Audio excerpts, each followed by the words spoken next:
Alors le routeur, il est prévu pour le 16-10, donc dans une semaine. Le prix, on l'a annoncé à 113 euros acheté. L'originalité, c'est simplement deux choses: avoir une meilleure connectivité Wi-Fi et la deuxième, une meilleure sécurité au périphérique. Parce que c'est bien d'être bien connecté, mais il faut une sécurité pour le périphérique, surtout à l'époque de l'Internet des objets où beaucoup de périphériques sont sans fil. Ça peut être un particulier qui a besoin justement d'une meilleure couverture Wi-Fi, par exemple si sa box n'est pas assez puissante, le mesh peut y répondre justement parce qu'il est multineux et qu'il est possible de brancher plusieurs meshs, par exemple s'il a une maison. Après on peut avoir des particuliers justement où ils ont des gros murs ou justement les infrastructures sont assez limitées au niveau du réseau. Le mesh pourra y répondre aussi, il n'y a pas de problème. C'est un ciblage des deux parties.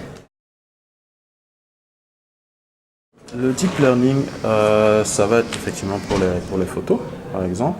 Mais l'une des nouvelles fonctionnalités pour le deep learning, pour laquelle ça a été intégré dans le RAID, le but ce sera par exemple d'avoir une analyse poussée. Le système, via des analyses qu'on a effectuées sur les raisons des différences des disques durs depuis quelques années, va avoir la possibilité, va effectuer en fait une sorte de reconnaissance de quand est-ce que votre disque dur va éventuellement tomber en panne, et il va vous avertir et vous aurez la possibilité d'ajouter un disque dur pour, soit vous l'aurez déjà ajouté, soit vous l'ajoutez manuellement une fois que vous aurez été averti par le système pour effectuer une réparation. Avant qu'il ne crache. Avant qu'il ne crache. Donc très différent de la reconstruction du RAID qui lui va prendre non seulement du temps mais surtout va dégrader vos performances. Donc ici il n'y a pas de reconstruction et pas de performance dégradée. Donc c'est un exemple par exemple du deep learning ou des capacités du deep learning. Alors CD Backup, c'est effectivement notre solution de stockage à distance, du coup, pour ceux qui bénéficient d'ADAS et qui veulent utiliser notre cloud à nous, qui est d'ailleurs disponible à Francfort, ils pourront l'utiliser. Donc actuellement on a deux plans, donc ça va fonctionner en fonction du stockage et des fonctionnalités qui sont avancées.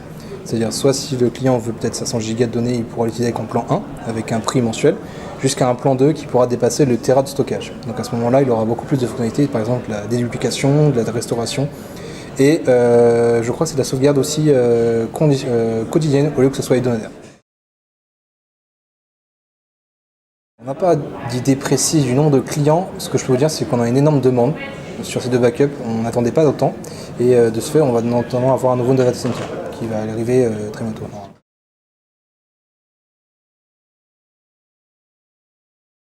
Il y a un chiffrement et même un cryptage limitaire qui est en AES 256. Du coup, nous-mêmes n'avons pas accès à ces données-là uniquement. Donc il y a le cryptage et après il peut y avoir une double authentification qui va vraiment sécuriser au maximum les données des clients.